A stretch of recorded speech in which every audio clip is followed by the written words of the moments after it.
Бәріңе сәлем, сіздермен бірге мен Диана. Менің арнама қош келдіңіздер. Менің арнама тіркеліп, лайк басып және де комментарий жазуды ұмытпаңыздар. Бүгін өте ерекше, әдемі әрі тез дайын болатын кешкі ас жасаймыз. Менімен бірге соңына дейін болыңыздар. Ең алдымен 200 мг айранға 1 қасық тұз, шай қасық және де 1 шай қасық ас содасын қосамыз және де жақсылап тұрып араластырып аламыз. Біз сода қосқандықтан біздің айран массамыз көтеріледі, сондықтан үлкен ыдысқа жасағандарыңыз дұрыс.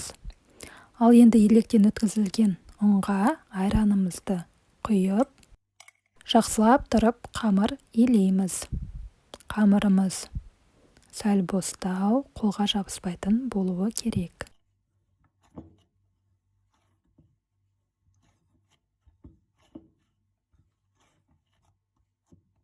Ал енді еліп болған қамырымыздың бетін жауып 30 минутқа қойып қоямыз. Оған дейін салмасын дайындаймыз. Ол үшін ет аламыз. Етімізді жақсылап тұрып, турап аламыз. Бұл жерде мен дайын піскен етті қолдандым. Сіздер кез келген етті қолдансаңыздар болады. Етімізді осылай қатты үлкен, қатты кішкентай етпей турап аламыз.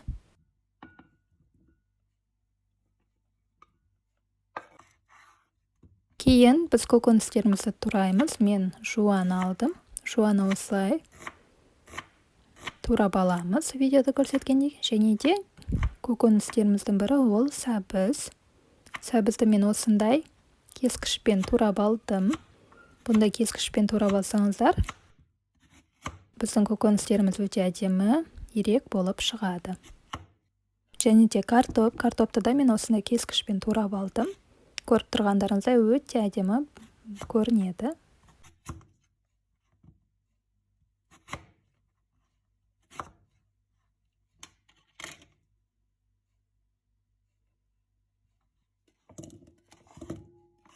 Және де туралған көкөністерімізді осылай жеке-жеке ыдыстарға салып қоямыз. Ал енді осылай укропты да турап аламыз. Енді жаңағы 30 минутқа қойып қойған қамырымызды аламыз. Столдың үстіне ұн сеуіп, қамырымызды жақсылап тұрып, жұқалап жайып аламыз.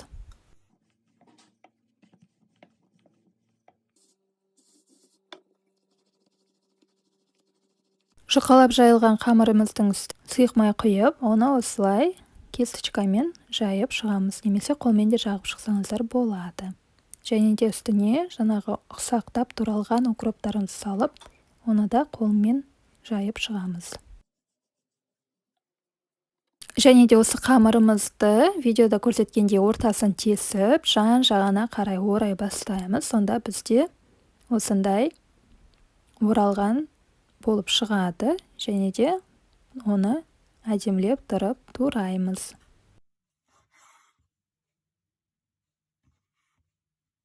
Осылай жеке-жеке әрқайсын турап шығамыз. Көріп тұрғандарыңыздай ортасы өте әдемі болып шыққан. Енді әрі қарай біз барлығын қуырып пісіретін боламыз. Ал енді ыдысымызға сұйық май құйып, оның үстіне жуамызды саламыз және де араластырып қуырып аламыз. Кейін үстіне етімізді саламыз. Ескертіп қояйын, менде бұл жерде піскен ет, ал сіздерде піспеген болса, оны етке байланысты өз уақытына қарай пісіріп аласыздар. Және де кейін кез келген көкөністеріңізді қосасыздар. Мен алдында қатырылған болгар бұрышын және де қызанақтарды қостым. Және де тағы бір араластырып алдым. Енді үстіне біз туралған сәбізімізді және де картопымызды саламыз.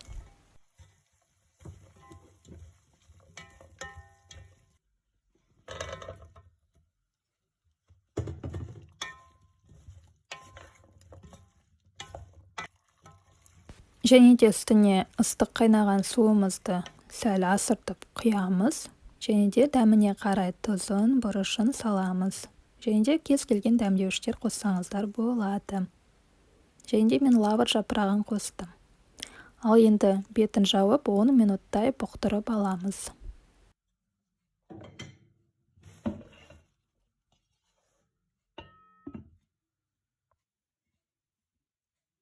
Көкөністерімізді бұқтырған соң бетін ашып, жаңағы дайындаған қамырымызды саламыз. Бір-біріне қатты жабыстырмай, тізбектеп тұрып салып аламыз.